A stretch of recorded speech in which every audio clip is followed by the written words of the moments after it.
In the name of Allah, the most gracious, the most merciful, all praise and thanks are Allah, Lord of the Alameen, mankind, jinn and all that exist. You honor only that ruling just the day of recompense. It means the day of resurrection. You only we worship. You only we ask for her each everything. Guide us to the right path, to the straight way. All praise be to Allah and cherisher, the sustainer of the worlds. And may the blessings and peace be upon the master of prophet, on all of his companion. The primary aim of like that has been program recognized. There is nothing but to receive some blessing from Allah subhanahu wa ta'ala. मुहतरम सामईन किराम और stage पर मुअज़्ज़ज़ व मुस्तनद उलमाए किराम, मेहमानान इज़ाम, मैं बहुत शुक्रगुजार हूँ अराकीन जलसा का, जिनकी एक छोटी सी दावत पर मेरी हाज़री हुई। आपके इस बस्ती में पहली बार अल्लाह तबारक व तआला ने हाज़री का शर्फ दिया है। आज का ये जलसा जो आज के इस इलाके में तुर्रे इम्तियाज़ में अपनी जगह कायम कर चुका है, मैं दुआ करता हूँ कि रब्बे किब्रिया जलसे को कामयाब बनाए। बड़े भाई नजमे हसन साहब और मेरे करीबी दोस्त हैं ये, इन्होंने मेरे बारे में इतना कुछ कह दिया है कि ये मेरे लिए इज्जत व तौक़ीर भी है तो शर्मसारी भी है। चूँकि तारुफ की वजह से इंसान बहुत सारी उम्मीदें बांध लेता है और जब उम्मीदें बर नहीं आती है तो उससे भी शिकायत होती है और तारीफ करने वाले से भी शिकायत होती है। बहर कैफ मैंने अहकमुल हाकिमीन के कलाम की एक आयत और जनाब मुहम्मदुर रसूलुल्लाह सल्लल्लाहु अलैहि वसल्लम की हदीस पढ़ी। कुरान करीम, नबी पाक अलैहिस्सलातु वस्सलाम की हदीस, इससे बड़ी दौलत दुनिया के अंदर कोई भी चीज़ नहीं है।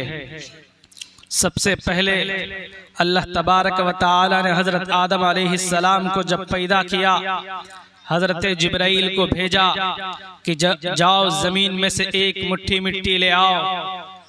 अल्लाह तबारक व तआला ने अपने हाथ से पुतला बनाकर ताइफ और मक्के के दरमियान 40 साल तक छोड़ दिया। उसके बाद अल्लाह तबारक व तआला ने, इससे पहले फरिश्तों से मशवरा लिया गया था कि मैं ज़मीन में एक अपना खलीफा बनाना चाहता हूँ, नाइब बनाना चाहता हूँ। कुरान करीम खुद इसकी गवाही देता है। कुरान कहता है वइज़ क़ाल रब्बुका लिल मलाइकति इन्नी जाइलुन फिल अर्ज़ि खलीफा। फरिश्तों से अल्लाह तबारक व तआला ने कहा कि मैं ज़मीन में अपना खलीफा बनाना चाहता हूँ। तो फरिश्तों ने एक अलग जवाब दिया था। उन्होंने कहा था वनहनु नुसब्बिहु बिहम्दिका व नुक़द्दिसु लक, ए अल्लाह हम तो आपकी इबादत के लिए काफ़ी हैं, लेकिन रब्बे ज़ुल जलाल ने कहा इन्नी आलमु मा ला तालमून, कि जो मैं जानता हूँ वो तुम नहीं जानते। अल्लाह तबारक व तआला ने हज़रत आदम अलैहिस्सलाम को पैदा किया और तमाम फरिश्तों के सामने तमाम फरिश्तों से कहा गया, सजदे का हुक्म दिया गया। ये सजदाए ताज़ीमी था, असल में अल्लाह के हुक्म को मानना था। तमाम फरिश्तों ने सजदा किया इल्ला इब्लीस, लेकिन इब्लीस ने सजदा नहीं किया। वहीं पर अल्लाह तबारक व तआला ने इब्लीस को जन्नत से निकाल दिया। इब्लीस ने कहा कि मैं तुम्हारे नेक बंदों को बहकाऊंगा। हजरत आदम अलैहिस्सलातु वस्सलाम से कहा अल्लाह तबारक व तआला ने जन्नत में रहो और जो मर्जी हो वो खाओ पियो और ऐश करो, लेकिन एक बात याद रखना वला तक़रबा हाज़िहि शजरा, कि इस दरख्त के करीब मत जाना। वला तक़रबा का सेगा इस्तेमाल किया गया, तस्निया का सेगा यहाँ पर इस्तेमाल किया गया। मतलब ये है कि हजरत आदम अलैहिस्सलातु वस्सलाम से भी कहा गया और अम्मा हव्वा से भी कहा गया कि दरख्त के करीब मत जाना, नहीं तो क्या होगा फतकूना मिनज़ ज़ालिमीन, तुम जालिमीन में से हो जाओगे। लेकिन शैतान ने बहकाया। बहर कैफ बड़ी एक लंबी तफसील है, बताना ये चाहता हूँ। 1,24,000 पैगंबर के बाद कमोबेश अखीर के अंदर मोहम्मद रसूलुल्लाह आए। मोहम्मद रसूलुल्लाह जब आए, मोहम्मद रसूलुल्लाह के जन्म से 2 माह कबल आप अलैहिस्सलातु वस्सलाम के वालिद का इंतकाल होता है, अब्दुल्लाह का। उसके बाद आप अलैहिस्सलातु वस्सलाम का जब उम्र बढ़ती है, 12 साल की उम्र में आप अलैहिस्सलातु वस्सलाम का पहला सफर होता है मुल्क शाम की तरफ। वहां पर एक राहिब मिलता है जिसका नाम गालिबन बुहैरा है। उन्होंने बशारत दी नबी होने की कि यही मोहम्मद रसूलुल्लाह है। तौरात और इंजील के अंदर ये बात लिखी हुई। उनकी अलामत को देखकर कह दिया, उनके जो साथ में थे उनसे कहा गया कि इनको मत लेकर के जाइए मुल्क शाम, नहीं तो वहां पर यहूदी लोग इनको शहीद कर डालेंगे। चुनाचे वहां से वापस कर दिया गया मक्का मुअज़्ज़मा। दूसरी मर्तबा मुल्क शाम का सफर हुआ था तिजारत के गर्ज से। उस वक्त गालिबन आप अलैहिस्सलातु वस्सलाम की उम्र 25 साल थी। हजरत खदीजतुल कुबरा रज़ी अल्लाह ताला अन्हा से निकाह होता है। क्यों होता है? आप अलैहिस्सलातु वस्सलाम के अच्छे अखलाक और किरदार और अमानतदारी को देखकर आप अलैहिस्सलातु वस्सलाम का निकाह होता है। मोहम्मद रसूलुल्लाह को खलवत तन्हाई में चले जाते थे, गारे हिरा में चले जाते थे, कई दिन का खाना साथ लेकर के जाते थे और वहां पर बैठ जाते थे, अल्लाह के विर्द में लगे रहते थे। हजरत जिब्राइल की आमद हुई। हजरत जिब्राइल ने कहा इक़रा बिस्मि रब्बिकल्लज़ी खलक़, पढ़ो। तो मोहम्मद रसूलुल्लाह ने कहा मा अना बिकारी, मैं पढ़ा हुआ नहीं हूँ। दूसरी मर्तबा कहा गया इक़रा बिस्मि रब्बिकल्लज़ी खलक़, इक़रा पढ़ो। फिर दोबारा आप अलैहिस्सलातु वस्सलाम का जवाब यही था मा अना बिकारी, मैं पढ़ा हुआ नहीं हूँ। तीसरी मर्तबा आप अलैहिस्सलातु वस्सलाम के ज़बान से अल्फाज निकले इक़रा बिस्मि रब्बिकल्लज़ी खलक़, खलक़ल इंसान मिन अलक़। आप अलैहिस्सलातु वस्सलाम घबरा गए, घर आए और हजरत खदीजतुल कुबरा रज़ी अल्लाह ताला अन्हा से कहा कि मैं तो तबाह हो जाऊंगा, बर्बाद हो जाऊंगा, मैं बता नहीं सकता मेरे साथ क्या हुआ। I am not able to explain what happened with me, मैं बता नहीं सकता मेरे साथ क्या हुआ। हजरत खदीजतुल कुबरा रज़ी अल्लाह ताला अन्हा ने कहा डोंट वरी, घबराने की जरूरत नहीं, इसलिए कि आप क्या करते हैं, आप भूखों को खाना खिलाते हैं, नंगों को कपड़ा पहनाते हैं। यह आपका तरीका है। जो बीमार होते हैं उनके आप इयादत के लिए जाते हैं, आपको कुछ नहीं होगा। जो लोग मोहम्मद रसूलुल्लाह की सीरत के ऊपर एतराज करते हैं, उन्हें मोहम्मद रसूलुल्लाह की सीरत को पढ़ना चाहिए, मोहम्मद रसूलुल्लाह की जिंदगी के बारे में पढ़ना चाहिए। बगैर पढ़े उल्टे सीधे सवाल नहीं करना चाहिए कि मोहम्मद रसूलुल्लाह तो ऐसे थे और मोहम्मद रसूलुल्लाह के मानने वाले तो ऐसे थे। मेरे भाइयों, मोहम्मद रसूलुल्लाह की तारीख को जब आप पढ़ेंगे तो आपको दूध का दूध, पानी का पानी नजर आएगा। इसलिए कि मोहम्मद रसूलुल्लाह की तारीफ को सिर्फ अपनों ने नहीं, गैरों ने भी इसको माना है और गैरों ने भी मोहम्मद रसूलुल्लाह की तारीफ की है। अगर सरफराज झूठ बोलता है तो पढ़ो द 100 बुक। एक अमेरिकन राइटर लिखता है मोहम्मद रसूलुल्लाह की सीरत को, मोहम्मद रसूलुल्लाह की सीरत के बारे में वो लिखता है, वो कहता कि इस दुनिया के अंदर सबसे बेहतरीन इंसान और इंसानियत के पैगाम को देने वाला मोहम्मद रसूलुल्लाह का वहां पर नाम लिखा गया जी। लेकिन पूरी दुनिया जानती है मेरे भाइयों कि जब मोहम्मद रसूलुल्लाह ने इस्लाम की तबलीग की, कलमे का प्रचार किया, तो दुनिया वालों ने मोहम्मद रसूलुल्लाह के साथ क्या किया। आप अलैहिस्सलातु वस्सलाम से अल्लाह तबारक व तआला ने कहा, ए पैगंबर उठो और इस्लाम की तबलीग करो। या अय्युहल मुद्दस्सिर कुम फअंज़िर व रब्बका फकब्बिर। उठो और इस्लाम की तबलीग करो। जब मोहम्मद रसूलुल्लाह ने इस्लाम की तबलीग की, कलमे का प्रचार किया, तो मेरे भाइयों मक्कतुल मुकर्रमा के सहन में वहां पर उतबा, शैबा, हंजला, मुगीरा मोहम्मद रसूलुल्लाह के गर्दन पर कपड़े को लपेट कर वहां पर घसीटते हैं और वहां पर अबू लहब और अबू जहल वहां पर हंसते हैं। वो अबू लहब जो नबी को परेशान करने के लिए मक्का में मशवरा करता है कि नबी को कैसे परेशान किया जाए, मोहम्मद रसूलुल्लाह को कैसे शहीद किया जाए, नाउजुबिल्लाह, मोहम्मद रसूलुल्लाह को कैसे मारा जाए, वहां पर बैठकर मशवरा करते हैं, तरह तरह की तदबीरें की जाती है। उस वक्त उतबा को तैयार किया गया। उतबा मोहम्मद रसूलुल्लाह जब मक्के में सजदे में नमाज के लिए जाते हैं तो वहां पर मोहम्मद रसूलुल्लाह के गर्दन पर कपड़े को लपेट कर वहां पर घसीटते हैं। मोहम्मद रसूलुल्लाह तड़पते हैं, लेकिन पूरी दुनिया जानती है कि मोहम्मद रसूलुल्लाह के साथ क्या हुआ। और आज वही तारीख हिंदुस्तान के उलमाओं के साथ किया जा रहा है। थोड़ी सी कोई बात हो जाए, उनके हाथ में हथकड़ी डालकर उनको जेल की सलाखों के अंदर ठूंस दिया जाता है। मेरे भाइयों, कोई बोलने वाला, कोई पूछने वाला नहीं होता है।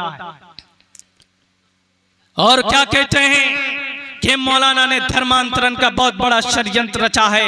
मौलाना इस्लाम की तबलीग करते हैं, धर्म परिवर्तन करते हैं। धर्म परिवर्तन जुर्म नहीं है, इसलिए कि ये सिर्फ कुरान नहीं कहता, ये भारत का संविधान कहता है। और भारत के संविधान का दफा नंबर 25 कहता है, freedom of conscience and free fashion and practice and propagation to the religion. अगर कोई भारत का इंसान अपनी मर्जी से इस्लाम को कबूल करना चाहे तो वो कबूल कर सकता है। किसी भी मंत्री या संतरी को इजाजत नहीं है, किसी भी यूएपीए कानून को उसके ऊपर थोपने की जरूरत नहीं है, इसलिए कि उसकी मर्जी है। और फिर भारत के संविधान को लिखने वाला डॉक्टर भीमराव अंबेडकर ने भी 5 लाख दलितों को लेकर उन्होंने दूसरे धर्म को अपनाने की कोशिश की। अगर एक धर्म को बदलना, दूसरे धर्म को कबूल करना अगर पाप होता तो सबसे पहले डॉक्टर भीमराव अंबेडकर के हाथ में हथकड़ी लगती। लेकिन नहीं जनाब, यहां तो एक अलग चीज को बनाना है और एक अलग आइडियोलॉजी को थोपना है। क्या करना है? बस हिंदू भाई को खुश करना है। किसी आलिम दीन को पकड़ो, उनके हाथ में हथकड़ी लगा दो और लगाने के बाद उनको जेल की सलाखों के अंदर ठूंस दो। आज यहाँ पर हम बैठकर कोई बात कहते हैं तो हम एक संवैधानिक तौर पर बात करते हैं। दुनिया का कोई माई का लाल मेरी बात को काट नहीं सकता कि मौलाना सरफराज साहब आप झूठ बोल रहे हैं। धर्म का प्रचार करना ये हमारा फ्रीडम राइट है, फ्रीडम ऑफ रिलीजियन है। इसलिए कि आर्टिकल नंबर 25 में ये इजाजत हमको मिलता है। और अगर हम कोई दीन की बात करते हैं और वहां पर शरीयत की बात करते हैं तो आर्टिकल नंबर 19 भी ये कहता है। क्या कहता है article number 19? Freedom of speech, all citizen shall have the right. अगर कोई भी इंसान धर्म का प्रचार करता है अपनी मर्जी से और किसी के ऊपर जबरदस्ती नहीं करता है, तो वह धर्म के प्रचार को कर सकता। वो अपने धर्म का प्रचार, कोई भी दुनिया का इंसान, चाहे वो जैन हो, बुद्धिस्ट हो, कन्फ्यूरिज्म हो, कोई भी हो, वो धर्म का प्रचार कर सकता है। यह हमको संविधान इजाजत देता है। और फिर हिंदुस्तान के संविधान का आर्टिकल नंबर 15 ये कहता है, equality before law over the equal protection of the laws within the territory of India. इस देश के अंदर किसी भी धर्म का इंसान हो, चाहे वो जैन हो या बुद्धिस्ट हो या सनातन धर्मी भाई हो या मुसलमान हो, सबको बराबरी का हक दिया है संविधान में। जी मेरे भाइयों, आज जो लोग यहाँ पर बैठकर टोपी और 30 से 35 रुपए कपड़े में मलबूस होकर जहां पर बैठकर तकरीर करते हैं, जिनको आप ये समझते हैं कि ये हाफिज साहब हैं, ये तो मौलाना साहब हैं, ज्यादा से ज्यादा इनकी तनख्वाह 5 से 10 हजार रुपए होगी। मेरे भाइयों, जो हाफिज साहब होते हैं उनके मकाम को हम और आप जज नहीं कर सकते। इनका वो मकाम है, वो मर्तबा है कि अल्लाह तबारक व तआला कल क़यामत के दिन यही हुफ़ाज़ किराम से कहेंगे कि कुरान करीम की आयत को पढ़ता जा और जन्नत के दरवाजे पर चढ़ता जा। ये मकाम है हाफिज़ कुरान का, और इनके माँ बाप का वो मकाम होगा कल क़यामत के दिन कि उनके माँ बाप के सर पर एक ताज रखा जाएगा जिनकी रोशनी सूरज से भी ज्यादा होगी, चांद भी अपनी रोशनी पर शर्मिंदा होगा। लोग कहेंगे अरे कौन? कहेंगे अरे ये तो बुद्धू मियां। कहा ये सक्सेसफुल आदमी है? कहेंगे हाँ ये सक्सेसफुल आदमी। क्या किया था इन्होंने मदरसा ज़ीनतुल कुरान के अंदर भेजकर बच्चे को हाफिज कुरान बनाया था। ये मकाम है हाफिज कुरान का। आज हम उलमाए किराम से, हाफिज कुरान से जो नजरिया रखते हैं वो नहीं होना चाहिए। उलमा किराम की अगर आप इज्जत करेंगे, हुफ़ाज़ किराम की अगर आप इज्जत करेंगे, कल क़यामत के दिन हो सकता है कि आपके जन्नत में जाने का जरिया बन जाए। और आज जो लोग कुरान करीम को मिटाना चाहते हैं, शरीयत को मिटाना चाहते हैं, उनसे मैं खुले लफ्जों में एक बात कह देना चाहता हूं कि जो लोगों का ये मिशन है कि हम इस्लाम को बदल देंगे, कुरान को बदल देंगे, कुरान के अहकामात को बदल देंगे, वो अपने ज़हन और दिमाग से इस मिशन को निकाल दे। क्यों? इसलिए कि ये इंसान के हाथ की लिखी हुई किताब नहीं, ये अल्लाह का कानून है, ये अल्लाह का आखिरी संविधान है, फाइनल डिसीजन। आए थे बहुत सारे लोग 1800 सदी के अंदर, 3 लाख कुरान करीम के नुस्खे जला दिए गए, लेकिन कुरान करीम आज भी मौजूद है। क्या हुआ था 1800 सदी के अंदर मेरे भाइयों? 3 लाख कुरान करीम के नुस्खे जलाए थे। कौन? अंग्रेजों ने। उसके बाद अंग्रेज इतराने लगा, चिल्लाने लगा, कहने लगा कि मैं तो जीत गया और अब मुझे कोई नहीं रोक सकता, ये पूरी दुनिया पर हुकूमत करने से कोई नहीं रोक सकता। एक आलिम दीन आए और आकर के कहने लगे, अंग्रेज तू जो इतना इतरा रहा है, तू 3 लाख कुरान करीम के नुस्खे को जलाकर तू ये समझता है कि हम जीत गए और हमें कोई तबाह बर्बाद नहीं कर सकता? सुन ले एक बात मैं ये कह देना चाहता हूँ। आलिम दीन ने कहा, एक बच्चे को लाया गया, 9 साल का बच्चा, हाफिज कुरान था। उस बच्चे ने कुरान करीम को पढ़ना शुरू किया, शुरू से लेकर पढ़ना शुरू किया। अल्हम्दुलिल्लाहि रब्बिल आलमीन, सयक़ूलु सुफ़हाउ मिनन नास तिलका रुसुलु फ़ज़्ज़लना बाज़हुम अला बाज़ लन तनालुल बिर्रा हत्ता तुनफ़िक़ू मिनल जिन्नति वन नास कहकर उन्होंने पूरे कुरान करीम को मुकम्मल कर दिया। अंग्रेज दंग रह गया, हैरान परेशान हो गया, कहने लगा अरे ये कैसे हो गया? अंग्रेज परेशान हो गया। परेशान होने के बाद अंग्रेज कहने लगा, इस कुरान करीम को, इस शरीयत को कोई मिटा नहीं सकता। ला तब्दील लिकलिमातिल्लाह, कुरान करीम के अहकामात को कोई बदल नहीं सकता। मेरे भाइयों, जो ये लोग समझते हैं कि हम कुरान करीम को बदल करके हम इस देश के अंदर हम अपने कानून को लागू करेंगे, तो उनकी गलत फहमी है। कुरान कभी मिट नहीं सकता। मेरे भाइयों, रब्बे जुल जलाल का एक फरमान है, अगर तुम इज्जत चाहते हो, अगर तुम बुलंदी चाहते हो, अगर तुम चाहते हो तुम्हारी दुनिया संवर जाए और तुम्हारी आखिरत संवर जाए, और तुम चाहते हो तुम्हारा नामाए अमाल तुम्हारे दाहिने हाथ में दे दिया जाए, तो रब्बे जुल जलाल कहता है, अगर तुम चाहते हो तुम्हारे कब्र का मसला हल हो जाए और आखिरत में तुम्हें जन्नत जहन्नम से निकाल करके जन्नत में दाखिला कर दिया जाए और तुम्हारा नामाए अमाल तुम्हारे दाहिने हाथ में दे दिया जाए, तो मैं नहीं कहता, अहकमुल हाकिमीन कहता है, मैं नहीं कहता, खालिक़े अर्ज़ो समावात कहता है, मैं नहीं कहता, वही रब कहता है जिसने इज्जत को पैदा किया, वो रब कहता है। रब का कानून,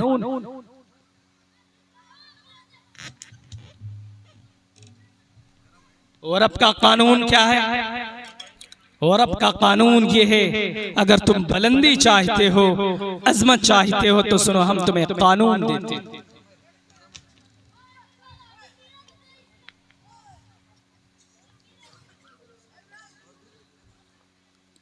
हम तुम्हें कानून देते, एक दस्तूर देते, एक निजाम देते। वो दस्तूर क्या है? वो कानून क्या है? वो निजाम जिंदगी क्या है? रब्बे जुल जलाल कहता है, वही रब जिसने इज्जत को पैदा किया, जिसने जिल्लत को पैदा किया, जिसने जन्नत की तख्लीक की, जिसने नबी को पैदा किया, जिसने कुरान को बनाया, वही इज्जत और जिल्लत की तख्लीक करने वाला रब्बे दो जहां दो टोक लफ्जों में कहता है, व तो इज्जु मन तशा व तो जिल्लु मन तशा बियदिकल खैर इन्नका अला कुल्ली शैइन कदीर। इज्जत हमारे कब्ज़ाए कुदरत में है और जिल्लत की तख्लीक हम ही करते हैं। हम जब चाहते हैं बिलाल को इज्जत से हम किनार करते हैं, और हम जब चाहते हैं नमरूद को जलील करते हैं। वही इज्जत और जिल्लत की तख्लीक करने वाला रब्बे दो जहां दो टोक लफ्जों में कहता है, मा आताकुमुर रसूल फखुज़ूहु व मा नहाकुम अन्हु फंतहू। जो तुम्हें आमना का लख्ते जिगर दे, जो तुम्हें मोहम्मदुर रसूलुल्लाह दे, उसे मजबूती से पकड़ो, और जिससे तुम्हें रसूल रोक दे उससे रुक जाओ। क्या मतलब? नबी कहे कि शादी ऐसे करो तो शादी ऐसे करो, नबी कहे कि शादी के अंदर ढोल बाजे मत बजाओ तो मत बजाओ। अगर नबी कहे कि शादी इस्लामिक तौर तरीके पर आपको करना होगा तो शादी इस्लामिक तौर तरीके पर आपको करना होगा। नबी पाक अलैहिस्सलातु वस्सलाम के मानने वाले सहाबा किराम को तख्ते-ए-दार पर लटका दिया गया था। हजरत बिलाल हबशी के जिस्म पे कोड़े बरसाए गए थे, लेकिन ईमान का सौदा नहीं किया था। मेरे भाइयों, बीवी सुमैया को बीच से चीर दिया गया था, लेकिन ईमान का सौदा नहीं किया था। और आज भी मुसलमानों को उलमाए किराम को तख्ते-ए-दार पर लटका दिया गया हिंदुस्तान की सरजमीन पर, लेकिन ईमान का सौदा नहीं किया। मौलाना कासिम ननोतवी के कनपट्टी पर गोली लगी थी, लेकिन ईमान का सौदा नहीं किया था। शेखुल हिंद को माल्टा के सलाखों के अंदर कैद कर दिया गया था, लेकिन ईमान का सौदा नहीं किया था। 70-70 हजार उलमाए किराम को फांसी के फंदे पर लटका दिया गया था, लेकिन ईमान का सौदा नहीं किया था। और आज का भी मुसलमान, मुझे यकीन है अगर ईमान की बात आ जाए तो आज का भी मुसलमान ईमान का सौदा नहीं करेगा। जो रब का फरमान है, जो रब का कानून है, जो रसूलुल्लाह की शरीयत है, उस पर अमल करेगा, उसके अलावा किसी पर अमल नहीं करेगा। मेरे भाई, कुरान का जो फरमान है, रब्बे जुल जलाल ने कुरान करीम की हिफाजत की जिम्मेदारी ली और कहा रब ने कुरान करीम के अंदर, इन्ना नहनु नज़्ज़लना ज़िक्र व इन्ना लहू लहाफ़िज़ून, कि हम ही ने कुरान को नाजिल किया और हम ही इसके हिफाजत के जिम्मेदार। ये रब ने खुद जिम्मेदारी ली। रब ने किसी किताब की जिम्मेदारी नहीं ली, लेकिन ये वाहिद दुनिया के ऐसी एक ग्रंथ है, एक ऐसी किताब है, एक ऐसा बुक है जिसकी गारंटी रब्बे जुल जलाल ने खुद से ली। और कहा भी है कुरान करीम के अंदर, इन्ना नहनु नज़्ज़लना ज़िक्र व इन्ना लहू लहाफ़िज़ून। और ये कुरान 1450 साल पहले रब्बे जुल जलाल ने मोहम्मद रसूलुल्लाह के क़ल्बे अतहर पर उतारा। और ये कुरान कितनी मर्तबा नाजिल हुआ? 2 मर्तबा, एक लोहे महफूज से आसमानी दुनिया पर, और दूसरी मर्तबा आप अलैहिस्सलातु वस्सलाम के क़ल्बे अतहर पर। 23 साल की कलील मुद्दत के अंदर कुरान करीम नाजिल हुआ। 23 साल की कलील मुद्दत के अंदर कुरान करीम के अहकामात को फैलाने के लिए मोहम्मद रसूलुल्लाह पहाड़ की चोटी पर जब चले गए, वहां से आवाज लगाई और बुलाया कुफ्फारे मक्का को, जितने भी मक्का में रहने वाले लोग थे, और कहा उन लोगों से क्या अगर मैं तुमसे ये कहूं कि इस पहाड़ के पीछे एक लश्कर है जो तुम्हें तबाह बर्बाद कर देगा, क्या तुम मेरी बात को मानोगे? सबने बैक वक्त एक आवाज से यूं कहा कि हाँ हम बिल्कुल मानेंगे, आप तो सादिक हैं, आप अमीन हैं, आप अमानतदार हैं, आपकी बात क्यों नहीं मानेंगे? तो रब्बे जुल जलाल के पैगंबर ने कहा तो फिर सुनो, ला इलाहा इल्लल्लाह मुहम्मदुर रसूलुल्लाह, तुम कलमा पढ़ लो, जन्नत में चले जाओगे। तो उस वक्त जो अबू लहब था, उन्होंने आप अलैहिस्सलातु वस्सलाम को गालियां दी और पत्थर फेंके। मेरे भाई, कुरान करीम के मुहाफिज अल्लाह है और कुरान करीम को कोई मिटा नहीं सकता। और इस वक्त पूरी दुनिया के अंदर न जाने कितने हुफ्फाज़े किराम हैं जिनके सीनों के अंदर कुरान करीम महफूज। आप अलैहिस्सलातु वस्सलाम इस कुरान करीम की तबलीग करने के लिए ताइफ में चले गए। ताइफ में जाने के बाद वहां पर लोगों से, देखिए आप लोग जरा खामोशी का माहौल बनाएं। हमारी माएं बहनें बैठी हुई, उनसे भी मैं गुजारिश करता हूं कि वो भी खामोश हो जाएं। अगर आप खामोश नहीं होते हैं तो मुझे डिस्टर्ब होगा। आप लोगों से गुजारिश करता हूं कि आप लोग खामोश हो जाएं। खुश नहीं होंगे। दूसरी बात, यहां पर महफिल रसूल है, यहां पर हम दीन की बात करने के लिए आए हैं। अगर हम दीन की बात करते हैं यह अच्छी बात है, लेकिन महफिल रसूल पर बैठकर अगर हम मोहम्मद रसूलुल्लाह की बातों पर अमल नहीं करेंगे, अल्लाह और उसके रसूल की बात अगर हम करते हैं और वहां पर आप अल्लाह और उसके रसूल की बात को सुनने के बजाय आप गुफ्तगू करते हैं, तो मेरे भाइयों आप जान लीजिए कि नबी की बात की खिलाफ वर्जी करना और नबी की बात जहां पर हो रही हो उनके बजाय किसी दूसरी चीजों के दुनियावी गुफ्तगू करना, ये कितनी बड़ी गलती हो सकती है। मेरे भाइयों आप खुद समझदार हैं, अक्लमंद है। अल-अक़्लु तकफ़ीलुहुल इशारा, अक्लमंद के लिए इशारा काफी होता है। आप लोग समझदार हैं, आप समझने की कोशिश करें। ये महफिल रसूल है, इसे अदब से सुनना चाहिए और अदब से बोलना चाहिए। मैं अर्ज ये कर रहा था कि मोहम्मद रसूलुल्लाह कलमे की तबलीग करने के लिए ताइफ गए। ताइफ के लोगों को कलमे की तबलीग की, दावत दी कि ये लोगों ला इलाहा इल्लल्लाह मुहम्मदुर रसूलुल्लाह पढ़ लो, तुम कामयाब हो जाओगे। लेकिन वहां का जो गवर्नर था, वहां का जो मिनिस्टर था, उन्होंने कुछ गुंडों को लगा दिया और आप अलैहिस्सलातु वस्सलाम के पीछे लग गए, गालियां देने लगे और पत्थरे बरसाई। आप अलैहिस्सलातु वस्सलाम खून से लहूलुहान हो गए, एक दरख्त के नीचे आकर के बैठ गए। उस वक्त हजरत जिब्राइल की आमद हुई। वो हजरत जिब्राइल जिसकी ताकत की गवाही रब्बे जुल जलाल खुद कुरान करीम के अंदर कहता है कि हजरत जिब्राइल सबसे बड़े ताकतवर फरिश्तों में से। हजरत जिब्राइल ने आकर के कहा है मोहम्मद रसूलुल्लाह, मैं जिब्राइल हूँ। जिब्राइल मुझे आप हुक्म दीजिए। कौम लूत ने अल्लाह तबारक व तआला की नाफरमानी की थी, मैंने जमीन से उठाया था और आसमान पर ले जाकर उसे पटक दिया था। मैं जिब्राइल हूँ। जिब्राइल, मेरा एक हाथ मशरिक में होता है तो दूसरा हाथ मगरिब में होता है। मेरे अंदर इतनी ताकत है कि मैं चाहूं तो दोनों पहाड़ों को मिला करके ताइफ वालों को पीस कर रख दूं। लेकिन मेरे भाइयों पूरी दुनिया जानती है कि आप अलैहिस्सलातु वस्सलाम का जवाब क्या था। आप अलैहिस्सलातु वस्सलाम ने कहा, हे जिब्राइल, अल्लाह तबारक व तआला ने मुझे इस दुनिया के लिए सिर्फ नबी नहीं बल्कि रहमतुल लिल आलमीन बना करके भेजा है। अल्लाह तबारक व तआला ने कहा, वमा अरसलनाका इल्ला रहमतल लिल आलमीन, ए नबी, हम तुमको इस दुनिया के लिए रहमतुल लिल आलमीन बना करके भेजे। मुहम्मद रसूलुल्लाह ने हजरत जिब्राइल से कहा, हो सकता है ये ईमान न लाए, इनके आने वाली नस्ल ईमान जरूर लाएंगे। मेरे भाई, शरीयत जितनी आसानी के साथ आप समझते हैं कि हम तक पहुंचा है, ये इतनी आसानी के साथ नहीं पहुंचा। हमारे उलमाए किराम इसमें शहीद हो गए, कई कई साल तक जेल की सलाखों के अंदर पड़े रहे, दरख्तों के नीचे बैठ बैठ कर उलमाए किराम बच्चों को पढ़ाते थे, तब जाकर ये दीन आज हम तक पहुंचा है। 70-70 हजार अगर सरफराज झूठ बोलता है तो जाइए जाकर देखिए, इंडिया गेट के दरो दीवार पर आज भी 65,000 फ्रीडम फाइटर ऑफ मुस्लिम का नाम लिखा हुआ। इस देश को आजाद कराने वाले और शरीयत को बचाने वाले कौन थे? ये मुसलमान थे। आज मौजूदा हुकूमत के कुछ लोग हमारी शरीयत को मिटाने की बात करते हैं, कुरान करीम के अहकामात को मिटाने की बात करते हैं। मेरे भाइयों, कमर बांध लीजिए और अपने आप अपने बाजू के अंदर ताकत को पैदा कीजिए, इसलिए कि हर जमाने के अंदर आपकी तारीख रही है, हर जमाने के अंदर आपने हुकूमत की है।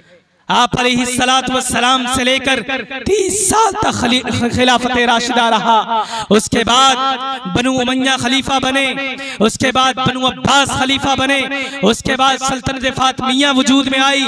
सल्तनत फातिमिया के बाद सुल्तान सलाहुद्दीन अय्यूबी आए, सुल्तान सलाहुद्दीन अय्यूबी के बाद ममलूक सल्तनत आई, ममलूक सल्तनत के बाद तैमूरी सल्तनत आई, तैमूरी सल्तनत के बाद तुर्की के अंदर कमालुद्दीन अतातुर्क पाशा, जो अपने कम्युनिज्म से अपने हाथ मिलाने की वजह से अपनी कुर्सी दे दी थी, और फिर भारत के अंदर 1857 के अंदर मुगल साम्राज्य का खात्मा होता है बहादुर शाह जफर की सूरत में। यह तारीख आपकी है, हर जमाने के अंदर आपने हुकूमत की है और हर जमाने के अंदर आपके फैज से आज भी पूरी दुनिया इस्तिफाजा कर रही है। अगर सरफराज झूठ बोलता है, चले जाइए दुनिया के किसी कोने के अंदर किसी भी मुस्लिम एम्पायर की तारीख को उठा करके देख लीजिए, वहां पर सबसे पहले मुस्लिम कौम नजर आएगा। लेकिन आज ये कौम बुज़दिल क्यों हो गई? आज जब मस्जिद की बात आती है, आज ये कौम क्यों बुज़दिल हो गई? आज ईमान की बात आती है, हम पीछे हो जाते हैं। आज जब मस्जिद की बात आती है, हमारे पास बहस करने के लिए वकील नहीं होते। बाबरी मस्जिद की बात आई तो हमें एक नॉन मुस्लिम वकील को हायर करना पड़ा। क्या हम सिर्फ गोश्त खाने के लिए पैदा हुए हैं? क्या हम सिर्फ मछली खाने के लिए पैदा हुए हैं? अगर आप ये समझते हैं कि कुरान पर ही सिर्फ कामयाबी है, हदीस पर ही सिर्फ कामयाबी है, इसमें कोई शक नहीं है। लेकिन जिस मुल्क में आप रहते हैं, उसके जो कानून है, उसके जो लॉ एंड ऑर्डर है, उसका भी जानना जरूरी है। नहीं तो मौलाना कलीम, उमर गौतम की तरह ये लोग अंदर डालते रहे। मेरे भाई, मैंने कहा भी था कि मेरा टाइम जो है तकरीबन 11 बजे का टाइम हमको दिया जाए, लेकिन ताखीर करते करते मेरे हिस्से में रात का काफी हिस्सा गुजर चुका।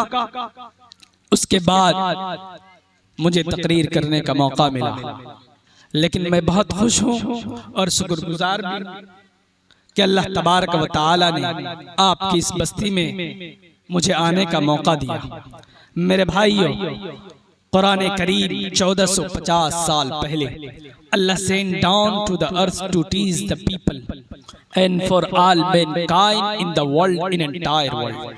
तमाम दुनिया के इंसानों के लिए कुरान करीम को हिदायत बना करके भेजा।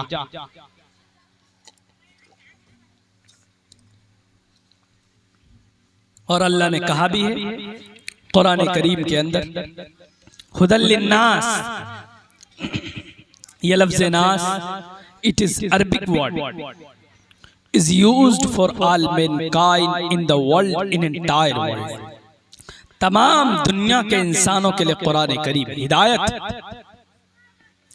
चाहे वो खड़े होकर पेशाब करने का जिसे तरीका मालूम ना हो, जो इस धरती पर अपने आप को खुदा और परमात्मा समझ बैठा है, या अदना गरीब आदमी जिसे 2 वक्त की रोटी नसीब न होती हो, वो भी, उसके लिए भी कुरान हिदायत है। तमाम एवरी पर्सन, तमाम इंसानों के लिए कुरान करीम हिदायत है। और एक बात मैं आपको ये बता दूं कि मेरा कोई और प्रोग्राम कैंसिल हो जाए, मुझे परवाह नहीं, but it's my the great responsibility to participate for Islamic program. कहीं पर भी दीनी प्रोग्राम होता है, इस्लामी प्रोग्राम होता है, मेरी ये शिरकत रहती है कि मैं वहां पर जरूर पहुंचता हूं। और दीन की बात करना और दीन की बात सुनना, ये दोनों सवाब का काम। हमें और आपको करना क्या चाहिए? यहाँ जलसा में बैठ करके मुकर्रिर हजरात उलमा किराम आते हैं और तकरीर करके चले जाते हैं। हमारा जो काम होता है वो हम करते हैं, एक कान से सुनते हैं, दूसरे कान से निकाल देते हैं। सुबह को वही होता, फजर की नमाज चली जाती है। मेरे भाइयों, आपसे ये नहीं कहा जाएगा कल क़यामत के दिन कि आप जलसा सुनने गए थे कि नहीं गए थे। आपसे ये सवाल किया जाएगा कि आप नमाज पढ़े थे कि नहीं पढ़े थे। 5 वक्त की नमाज ये फर्ज है, आपको पढ़ना होगा, किसी भी सूरत में माफ नहीं। मेरे भाइयों, एक दिल में इरादा कर ले, यकीन जानिए, अगर इस मजमे से कुछ लोग भी अपने जहन में इस बात को डाल लें कि आज से मुझे नमाज की पाबंदी करनी है, तो मैं ये समझता हूं कि ये जलसा कराना कामयाब हो जाएगा। मेरे भाइयों, कोई काम नहीं आएगा, कोई दौलत, कोई पैसा काम नहीं आएगा, कोई शोहरत, कोई बुलंदी, कोई मकानात काम नहीं आएंगे। काम आएगा तो सिर्फ आपका अमाल मोहम्मद रसूलुल्लाह के सामने जब पेश किया जाएगा, लोग पेश होंगे, वहां पर देखा जाएगा कि आपके चेहरे पे दाढ़ी है कि नहीं। क्या मोहम्मद रसूलुल्लाह के चेहरे पे जो दाढ़ी थी, क्या वो चेहरा सही नहीं था? मोहम्मद रसूलुल्लाह की खूबसूरती को तो रब्बुल जलाल खुद बयान करता, कुरान करीम में खुद बयान करता। मोहम्मद रसूलुल्लाह की जुल्फों को बयान करता है, दांतों के बारे में रब्बुल जलाल बयान करता, चेहरे की खूबसूरती के बारे में बयान करता। मर्द के चेहरे में दाढ़ी मर्द के चेहरे को खूबसूरत बनाती। लेकिन आज हम क्या करते हैं, पता नहीं क्या चल पड़ा है, जलसा जुलूस हम सुन लेते हैं लेकिन उस पर अमल करने की कोशिश नहीं करते। मेरे भाइयों, अगर कोशिश कर लें, थोड़ा बहुत भी अगर ध्यान दे लें और थोड़ी बहुत भी शरीयत पर अमल कर लें, तो वो दिन दूर नहीं कि कामयाबी आपके कदम चूमेगी। लेकिन हम नहीं करते हैं चीज को, हम इग्नोर कर देते।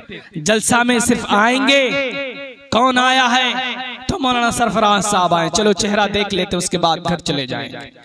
कौन आए हैं, नजमे हसन प्रतापगढ़ी साहब आए, फैसल रशीदी साहब आए, मुफ्ती सलमान साहब आए, उनका चेहरा देख लेंगे, घर चले जाएंगे, बैठ जाएंगे और फिर वही करेंगे, मोबाइल सोशल मीडिया के अंदर एक्टिव हो जाएंगे, फेसबुक व्हाट्सएप के अंदर बिजी हो जाएंगे।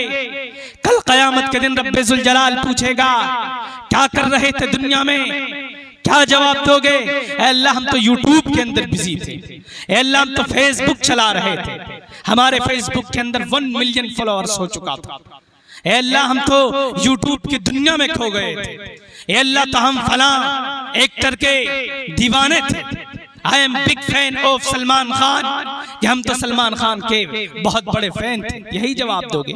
नहीं, हमारा जो रोल मॉडल है, हमारा जो हीरो है, हमारा जो आइडियल है, हमको जिसके नक्शे कदम पर चलना है, वो मोहम्मद रसूलुल्लाह की जात, वो मोहम्मद रसूलुल्लाह जो रातों को जाग कर इस उम्मत के लिए दुआएं करते थे, ए अल्लाह मेरी उम्मत को बख्श दिया जाए, मेरी उम्मत का बेड़ा पार करा दिया जाए। है कोई ऐसा इंसान दुनिया के अंदर जो रातों को जाग जाग कर इस उम्मत के लिए दुआएं करता हो? नहीं दिखा सकते पूरी कायनात के अंदर। क्यों नहीं आप इसकी तरफ रुजू होते? क्यों नहीं आप मदरसे से जुड़ते? क्यों नहीं आप मसाजिद से जुड़ते? क्यों नहीं आप मसाजिद के अंदर जाते नमाज के लिए? नहीं जाते, इसलिए आपका कुरान लूटा जा रहा है, आपका ईमान लूटा जा रहा है। सीरिया के अंदर मुसलमानों को कत्लेआम किया जा रहा है, बर्मा के अंदर 6 लाख मुसलमान काट दिए गए। क्या वजह थी? यही वजह थी कि हमारा ईमान हमारे सीने से निकल चुका है, दूर हो चुका है। हमारी माएं बहनें चिल्लाती रही, चीखती रही, अय्यूबी की औलादो कहां हो तुम? तुम्हारा कुरान लूटा जा रहा है, तुम्हारी माँ और बहनें की इज्जत लूटी जा रही है, कहां पर सो गए तुम? अरे कम से कम हम इतनी तो दुआ करते कि कम से कम उन माओ बहनों की इज्जत बच जाती, लेकिन नहीं, हम दुआ करते जरूर है, हमारी दुआ हमारे सर से ऊपर नहीं जाती। ये हमारा ईमान कम दर्जे का, इतना कम दर्जे का ईमान। हम कोशिश नहीं करते, अपने बच्चों को मदरसे की तालीम नहीं देते। कई लाख नौजवान लड़कियां गैर मुस्लिम लड़कों से शादी कर रही हैं। अब बताइए, अगर घर के अंदर दीन की तालीम देंगे, तरबियत देंगे, मैं ये नहीं कहता कि आप डॉक्टर मत बनाइए, इंजीनियर मत बनाइए, MBBS डॉक्टर बनाइए, इंजीनियर बनाइए, UPSC BPSC के एग्जाम को पास करवाइए, लेकिन उनके साथ साथ जो दीन की तालीम होती है, इब्तदाई तालीम जो होती है, वो कम से कम अपने बच्चों को जरूर दें। मेरे भाइयों, कम से कम इतना होगा, आप जब अपने बच्चों को हाफिज़े कुरान बना देंगे, क्या हाफिज़े कुरान DM नहीं बन सकता? क्या हाफिज़े कुरान मिनिस्टर नहीं बन सकता? क्या हाफिज़े कुरान मंत्री नहीं बन सकता? सब बन सकता है, लेकिन उसके तर्जे तकल्लुम पर उसको गाइडलाइन आपको करना होगा बेहतरीन तरीके से, तब जाकर वो बच्चा कामयाब हो सकता है, तब जाकर एक हाफिज़े कुरान बच्चा एक DM बन सकता है। क्या हुआ? ये बिहार के अंदर रहमानी 30 का नाम आपने सुना होगा। ये रहमानी 30 का नाम 30 क्यों पड़ा है? 30 के माने 30 के आते हैं, इसका नाम क्यों पड़ा रहमानी 30? वहां से एक ही मर्तबा में तकरीबन 30 बच्चे IPS के एग्जाम को निकाल कर पास हुए थे। लंदन ऑक्सफोर्ड के अंदर मौलाना वली रहमानी साहब रहमतुल्लाह अलैह को बुलाया गया था जब वो हयात से थे। वहां पर उनसे पूछा गया, उनसे सवाल किया गया कि कौन सी ऐसी तालीम दी आपने, तरबियत दी कि बच्चे जो एक ही मर्तबा में 30 के 30 बच्चे IPS के एग्जाम को निकाल दिए। पूरी दुनिया के अंदर ये रिकॉर्ड कायम कर दिया गया। जरूरत इस बात की है कि हम मुसलमान कुरान करीम की तालीमात पर जितना हो सके हम खुद भी अमल करें और दूसरों को भी बताएं कि इस्लाम कहते किसको है, कुरान का मिशन क्या है। आज जिन फिरक़ाए ज़ालिला, जिन तंजीम को हम मुसलमान बुरा भला कहते हैं, शायद आप मुसलमानों नहीं जानते वो जमीनी सतह पर कितने मजबूत हैं और अपने झूठे खुदा के कितने बड़े दिलदादा हैं और कितने बड़े दीवाने हैं, जिनका कोई वजूद नहीं इस धरती पर, और इस धरती से उठकर सातवें आसमान पर नहीं है। आपका तो मुसलमानों फिर भी कलमा एक है, आपका तो नबी वो है जिनका जिक्र दुनिया के तमाम धर्मशास्त्रों के अंदर मौजूद है। आपका तो कलमा एक है, इस्लाम एक हकीकत है, पूरी दुनिया के इंसान इसको मान चुके। जो नहीं मानते उनको भी मानना पड़ेगा, इसलिए कि बहुत सारे लोग आए इस्लाम को बताने के लिए कि इस्लाम दुनिया का 1 नंबर मजहब नहीं है, लेकिन दुनिया की बहुत सारी ग्रंथों के अंदर ये बात मौजूद है कि Islam is the best religion to the world, कि इस्लाम दुनिया का बेहतरीन मजहब है और इस्लाम के अंदर कोई जुल्म और जबरदस्ती नहीं है। कुरान खुद कहता है ला इकराह फिद्दीन, दीन में कोई जबरदस्ती नहीं है। Let there be no compulsion in the religion, दीन में कोई जबरदस्ती नहीं, ये कुरान खुद कहता है। जो लोग कहते हैं कि इस्लाम तलवार के आधार पर जोर और जबरदस्ती से फैला, ये गलत हिस्ट्री। मोहम्मद रसूलुल्लाह ने मोहब्बत के जरिए, अखलाक के जरिए इस्लाम की तबलीग की और इस्लाम को फैलाया। मेरे भाइयों, जब हम अपने बच्चों को इस्लाम की तालीम देते हैं, होता क्या है, एक हाफिज़े कुरान का जो मर्तबा होता है, एक आलिम दीन का जो मर्तबा होता है, मैं एक वाक़या आपके सामने अर्ज कर दूं। इब्ने बतूता एक बहुत बड़ा सज्जाह गुजरा, एक मोतबर जराए से ये वाक़या मेरे पास तक पहुंचा। मैंने पढ़ा, इब्ने बतूता उसने कहा कि पूरी दुनिया का सफर करते करते मैं एक गांव में पहुंचा।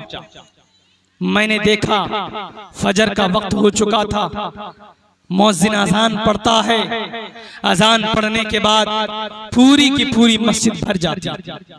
अब होता क्या, वो हैरान और परेशान हो गया, ये क्या मामला है, ये क्या माजरा है कि फजर का वक्त है और पूरी मस्जिद भर गई, ये क्या मामला है। इब्ने बतूता कहता है कि एक बुजुर्ग वहां पर बैठे हुए थे, मैंने उनसे पूछा और सवाल किया कि मुझे बताइए क्या मामला है कि फजर का वक्त है और पूरी मस्जिद भर गई है। उन्होंने कहा कि बेटा ये राज की बात है, इन्हें राज में रहने दें। फजर की नमाज के बाद फिर नौजवान ने, इब्ने बतूता ने उस आदमी को, उस बूढ़े को पकड़ा और कहा, मोहतरम जरा राज से पर्दा उठाइए तो सही की बात क्या, मुझे बताइए तो सही, मैं जानना चाहता हूं। उन्होंने कहा कि अगर तू जिद करता है तो सुन, बहुत पहले की बात है, इस गांव में एक हाफिज कुरान आया था। आने के बाद उनका ये काम था कि वो सुबह निकलता था जंगल में जाकर के लकड़ियां काटता और काटने के बाद उन लकड़ियों को बेचता और अपने पेट को पालता। वो उसी गांव के अंदर एक बूढ़ी मौजूद थी, उसका पुरसाने हाल कोई नहीं था, कोई पूछने वाला नहीं था। मेरे भाइयों, बताना ये चाहता हूं कि वो नौजवान वहां पहुंचता, पहुंचने के बाद हाफिज कुरान वहां पहुंचने के बाद उस बूढ़ी से कहता है कि अम्मा जी, आज से तू मेरी माँ है और मैं तेरा बेटा हूँ और आज से तेरी देखभाल की जिम्मेदारी मैं खुद लेता हूँ, तेरे खर्चे की जिम्मेदारी मैं उठाता हूँ। उस माँ ने कहा कि बेटा तू मेरे खर्चे की जिम्मेदारी कब तक उठाएगा। कहा जब तक मेरे जिस्म के अंदर सांस है, जब तक मेरी जान में जान है तो मैं ये खर्चा बर्दाश्त करूंगा। उसके घर के अंदर एक उसकी बेटी भी रहती थी। उन्होंने कहा कि आज से ये बेटी, आज से ये मेरी बहन है। उन्होंने उनको बहन माना और उस बूढ़ी को अपनी माँ समझ करके काम में लग गए। वो हजरत हाफिज कुरान थे, रोजाना जाते थे, सुबह जंगल में लकड़ी काट कर वापिस आते थे। लेकिन उस गांव का एक दस्तूर था, एक निजाम था, एक कानून था। हर साल उस गांव में सैलाब आता था और गांव का दस्तूर ये था कि हर साल एक लड़की को दुल्हन का लिबास पहना करके उनको समंदर में डाल दिया जाता था। उससे होता क्या था कि समंदर में जो तूफान आता था वो तूफान आने से रुक जाता था और वापस चला जाता था। ये दस्तूर था उस गांव का।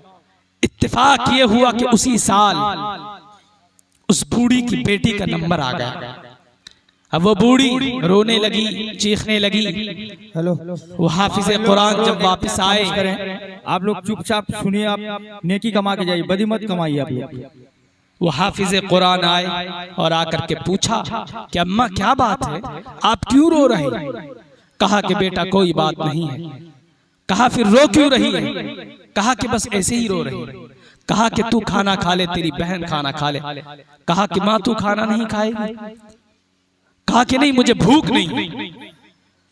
कहा कि ऐसा कैसे हो सकता है कि बेटे के मुंह के अंदर निवाला चला जाए और माँ भूखी रहे? ऐसा कैसे हो सकता, एक माँ भूखी रहे और बेटे के पेट में निवाला उतर जाए? ऐसा कैसे हो सकता है? मुझे बताइए तो सही बात क्या है। माँ ने कहा बेटा जब तू जिद करता है तो सुन, इस गांव का एक दस्तूर है, एक निजाम है, एक कानून है कि हर साल इस गांव में एक तूफान आता है। समंदर में तूफान आता है और तूफान में एक लड़की को दुल्हन का लिबास पहना करके उस तूफान के अंदर डाल दिया जाता है। तो वो तूफान आने से रुक जाता है और समंदर का पानी वापस चला जाता है। तो बेटे ने कहा इसमें क्या बात है? कहा इस मर्तबा तेरी बहन का नंबर। कहा कि माँ डोंट वरी, घबराने की जरूरत नहीं है। कहा क्यों? कहा इस साल मुझे दुल्हन का लिबास पहनाकर डोली में बिठाकर मुझे भेज दिया जाए, समंदर में डाल दिया जाए। कहा बेटा तू तो मेरे बुढ़ापे की सहारा है, लाठी है, अगर तू ही चला जाएगा तो मेरे बुढ़ापे का क्या होगा? कहा कि माँ घबराने की कोई बात नहीं है, अगर मेरी मौत लिखी है तो मैं मर जाऊंगा और अगर मौत नहीं है तो मुझे दुनिया की कोई ताकत मार नहीं सकती। पुलिस वाले आए, मुखिया के कारिंदे आए, उनके घर में खबर दी कि दुल्हन का लिबास पहना करके तैयार रखो, हम डोली लेकर के आएंगे और दुल्हन को उस पर बिठा करके समंदर में डाल देंगे। समंदर में तूफान आने से रुक जाएगा और पूरा गांव महफूज हो जाएगा। ये बात कह करके वो लोग चले गए। शाम के वक्त, रात के वक्त पुलिस वाले आए, मुखिया के कारिंदे आए, बेटा को दुल्हन का लिबास पहना दिया गया था, उस डोली के अंदर बिठा दिया गया, बिठा करके समंदर में डाल दिया गया। सुबह को पुलिस वाले वहां पर पहुंचे लाश को ढूंढने के लिए कि लाश को लेकर के वापस आते हैं। जब गए तो देखा कि अरे दुल्हन नहीं है, ये तो लड़की नहीं लड़का है, हमने जिसे बंद किया था एक लड़की को, वो लड़की नहीं है तो लड़का है, और ये मरा नहीं जिंदा है। आज तक कोई बच करके वापस नहीं आया समंदर के तूफान से। ये क्या बात हुई? वो लोग डर करके भाग गए। मुखिया के पास जाकर के कहा कि ऐसी ऐसी बात। मुखिया अपने कारिंदे को लेकर के वहां पर पहुंचते और उस नौजवान को, हाफिज कुरान को अपने दरबार में हाजिर करके पूछता है मुखिया कि क्या बात है, आज तक कोई समंदर से वापस नहीं आया। कहा कि मुखिया साहब, मैं एक हाफिज कुरान हूं। कहा कि समंदर में तूफान नहीं आया था? कहा आया था। कहा फिर क्या हुआ? कहा कि समंदर का पानी मेरे टखनों तक आया, मेरे घुटनों तक आया, मेरे कमर तक आया, मेरे गले तक आया। करीब था कि मेरी सांसें निकल जाती, मेरे जिस्म से रूह निकल जाती, रूह परवाज हो जाती, मैं मर जाता। लेकिन मैंने कुरान करीम को पढ़ना शुरू किया, समंदर का पानी घटता चला गया और मैं बच गया। कहा कि मुझे यकीन नहीं आया। दोबारा दुल्हन का लिबास पहना करके समंदर में डाल दिया जाएगा, तुझे मंजूर है? कहा मंजूर है।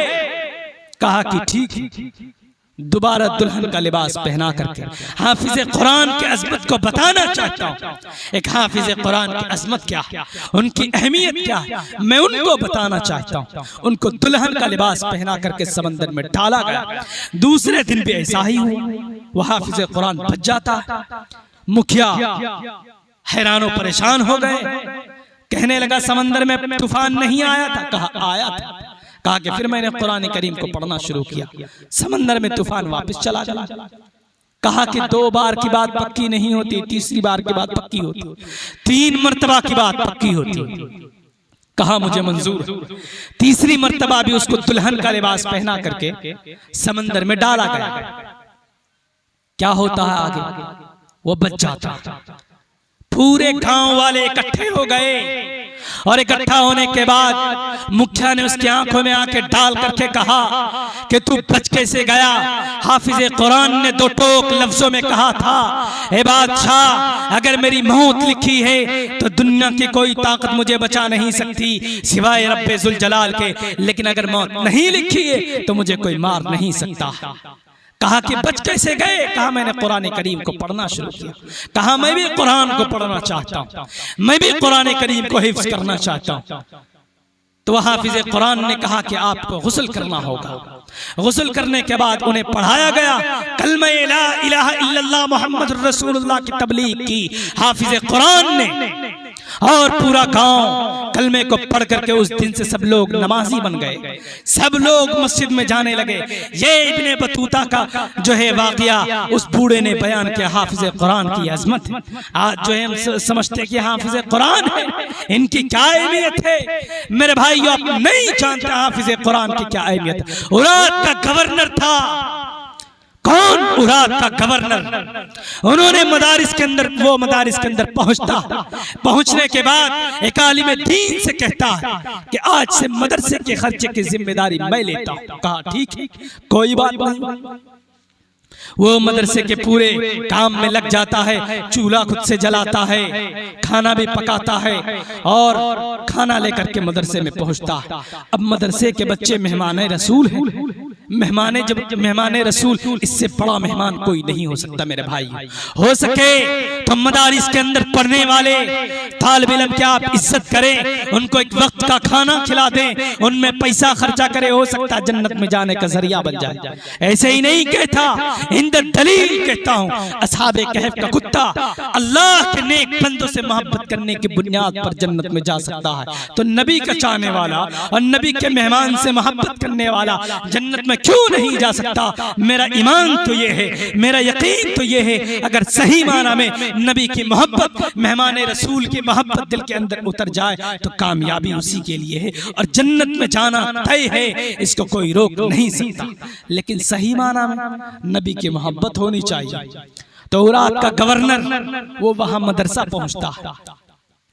मदरसा पहुंचने के बाद वो जो मदरसे के जो तालिब इल्म है, खाना पहुंचाने में थोड़ा लेट हो गया, तो मदरसे के तालिब इल्म आपस में बात करने लगे, अरे वो बैल अभी तक नहीं आया, उरात का गवर्नर है लेकिन बच्चे हैं। उन्होंने ऐसे ही कह दिया। तो उरात के गवर्नर ने इस बात को सुन ली। वो आकर के मौलाना साहब से कहने लगे, मौलाना साहब आपके बच्चे तो बड़े बदतमीज हैं। कहा क्या हुआ? कहा कि वो तो मुझे बैल कह रहे हैं, कह रहे हैं कि वो अभी बैल है, वो अभी तक खाना लेकर के पहुंचा नहीं।